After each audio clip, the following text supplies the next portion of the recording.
নেতৃত্বে আমরা আজকে অনুষ্ঠানে যোগদান করছি এবং আমাদের আনন্দের বিষয় আওয়ামী লীগ প্রতিষ্ঠা হয়েছিল বলেই আজকে বাংলাদেশ এখানে।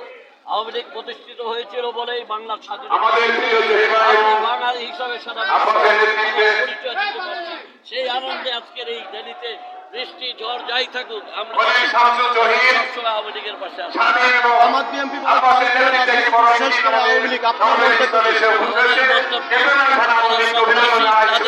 বাংলার মাঠে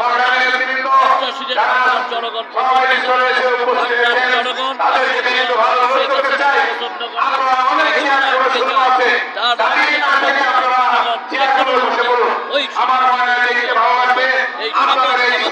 আছে, অতএব কোনো ছাড় তাদেরকে আমরা দেবো না। জয় বাংলা, জয়।